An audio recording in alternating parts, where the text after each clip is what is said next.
Vadodara live 24/7 માં આપનું સ્વાગત છે। સિનોર તાલુકા પંચાયતની સાંધલી 2 ના કોંગ્રેસના ઉમેદવારે ભાજપને ટેકો જાહેર કરતા કોંગ્રેસને મોટો ઝટકો લાગ્યો છે। કિન્નોર તાલુકા પંચાયતની સાંધલી 2 બેઠક પરથી કોંગ્રેસના ઉમેદવાર સંજયભાઈ પટેલે આજે એકાએક ભાજપને ટેકો જાહેર કરી દેતા સિનોર તાલુકાના રાજકારણમાં ભારે ગરમાવો જોવા મળી રહ્યો છે। ધારાસભ્ય અક્ષયભાઈ પટેલ અને સિનોર તાલુકા ભાજપ સંગઠન પ્રમુખ સંકેતભાઈ પટેલે કોંગ્રેસના ઉમેદવાર સંજયભાઈ પટેલને ખેસ અને ફુલહાર પહેરાવી ભાજપમાં સ્વાગત કર્યું હતું।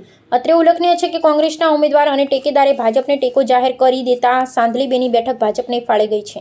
આજ રોજ ભારતના વડાપ્રધાન શ્રી નરેન્દ્રભાઈ મોદી સાહેબના અવિરત વિકાસને 2047 સુધીમાં લઈ જવા માટે અને તેમજ ગુજરાતના મૃદુ અને મક્કમ મુખ્યમંત્રી શ્રી ભૂપેન્દ્રભાઈ પટેલની સરકારથી વિકાસથી પ્રેરિત થઈને આજ રોજ સાંધલી 2ના ઉમેદવાર શ્રી સંજયભાઈ ભૈલાલભાઈ પટેલ જે કોંગ્રેસમાં ઊભા હતા એમને સંપૂર્ણપણે આજે ભાજપને ટેકો જાહેર કર્યો છે।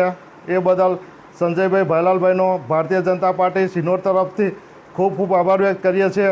આ જ રીતે આપનો અવિરત વિકાસ તેમજ વર્ષો સુધી રોડ રસ્તા હોય કે ગમે તે કામ હોય અડધી રાત્રે આપણા ભાજપની સરકાર ઊભી છે એ વિચારી અને તાલુકા પ્રમુખ શ્રી સંકેતભાઈ પટેલના અવિરત પ્રયત્નોથી આજે સંજયભાઈ ભૈલાલભાઈ પટેલ જેઓ ભાજપને સંપૂર્ણપણે ટેકો આપે છે એ બદલ ભારતીય જનતા પાર્ટી એમનો ખૂબ ખૂબ આભાર વ્યક્ત કરે છે।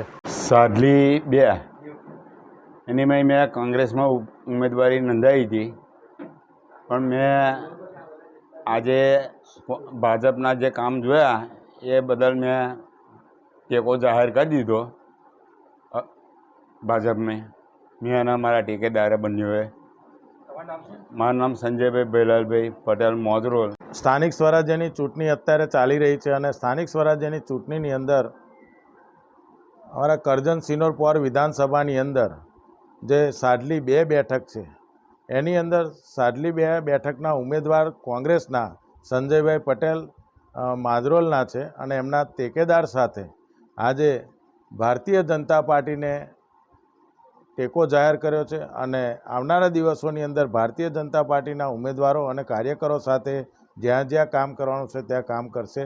અને એમની જોડે વાતચીત મુજબ એમને મને જણાવ્યું કે માનનીય નરેન્દ્ર મોદી સાહેબની રાષ્ટ્રીય ભાવના અને ભૂપેન્દ્રભાઈ પટેલ સાહેબની સરકારની અંદર અવિરત જે સિનોર તાલુકાની અંદર જે વિકાસના કામો થઈ રહ્યા છે એ વિકાસના કામોને સાથે સાથે લોક ઉપયોગી ઘણા બધા બીજા કામો જે થઈ રહ્યા છે એને લઈને અમે ભારતીય જનતા પાર્ટીની અંદર આજે ખેસ ધારણ કરીએ છીએ અને અમારા ટેકેદારો સાથે એમને પણ અમે સાથે ફેરવી અને ભારતીય જનતા પાર્ટીની અંદર મોટી સંખ્યામાં વોટિંગ થાય એ રીતેનું અમે કામ કરીશું।